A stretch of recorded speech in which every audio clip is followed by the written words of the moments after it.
What's going on, H-Town? H-Town, what's going on? This is your main man, Gary Wade. We are Culture Distinct. I'm sitting here with my co-host, the lovely Robin Owens. Hi, Robin. Hi, Gary. How you doing? I am awesome on this day. How are you? I am doing great, great, great. I'm past this Mother's Day weekend. I ain't gonna even tell you all the mothers that came to me and got on me about hearing what I said on the show.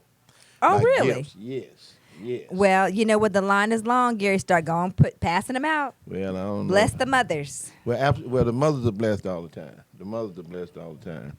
And I'm so glad y'all had a good. How was your Mother's Day? It turned out to be What wonderful. you do, Robin? I was able to spend some time with my grandmother. And you know, Robin, I went looking for an article in the paper, Uh-huh. and I could not find the Chronicle at the two places I go. Well, okay. Well, I have a couple extra copies. I want to read it. I want to read it. You know, I Okay. live in the third wardish area, so I went to CVS. Mhm. Out of them, I went across the street to the OST food store. You know, they have everything. Mm-hmm. Out of them. Really? And then I went to the little neighborhood corner store. And they didn't have it either? They didn't have it either. So. Well, we had, all of our kids, we sent everybody out, buy Everybody bought 'em paper, all, buy huh? paper, buy a copy. And I wonder, when you think about how media has changed, Right. whether or not they just print fewer copies than they used to. Well, you you know, I don't know. I used to get the paper thrown to my house, Me too. and I don't know why I got away from that, but I like to read the paper in the morning. I think the internet and social media and all that kind of took all the fun out of reading the paper. But I think I may go back to that. So one of the things I reminisced on over the weekend, we used to take the paper too, have it come to the house. And at the end of the week, we would have the Sunday through Monday Right. through Friday papers just stacked up. And I can remember always on Sundays, whether I was come home to my house with the paper or whether I was at my mom's house, the first thing we do, open it up, we start clipping coupons, chatting at the table, what have you. Then we pull out the TV guide, Right. which is one of those things that, You meant the TV guy was everything. that huh? was everything, because that's how you knew what show was going to be on, Everything. what they were going to be talking about. Like before, there was just a little preview, a little description in there. That was just how you knew how to watch TV. We didn't have all these on-screen and internet and all that stuff. I know we sound like Marcus is looking at us like we're Like, oh, dinosaurs. No. Because when I back in my day, I know I'm a little bit younger, but back in my day when I got the newspaper, the only thing I took out was comics and box scores to baseball games. I forgot about the comics. I used to Yeah. love reading. Yeah, the Garfield. Sunday comics, Yeah. Garfield, and all of them. What was my favorite one? It's the one where she works at the at a cubicle. I forgot her name. Well, there was the Peanuts. The Peanuts had Peanuts, one. yeah. There was Garfield.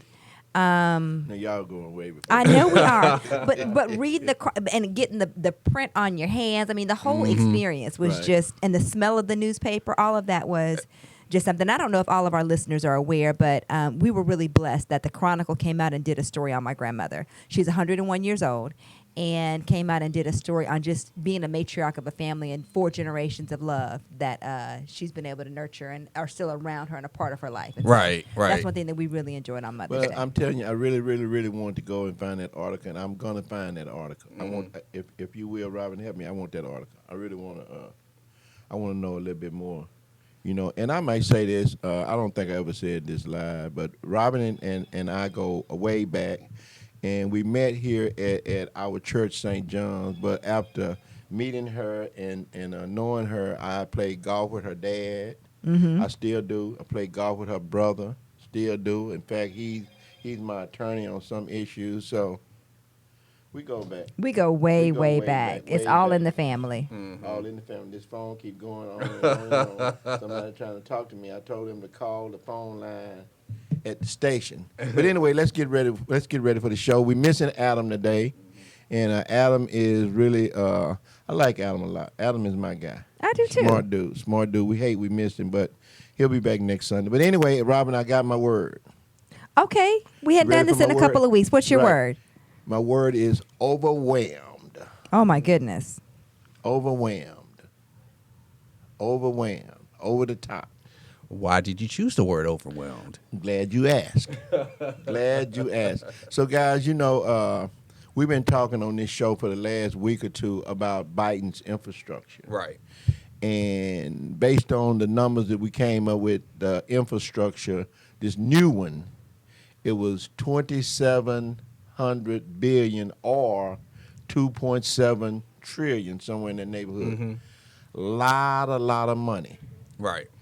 Would you say that figure is overwhelming? Yes. I think it definitely is. And while we don't always on this show cut slack to our elected officials or to the people who are really responsible for getting this information out to us, Right. when you look at the size and the sheer magnitude of what it is, I'm sure that it is overwhelming to figure out how to get your arms around something like that. And especially when sometimes, government is not the most efficient operation in general.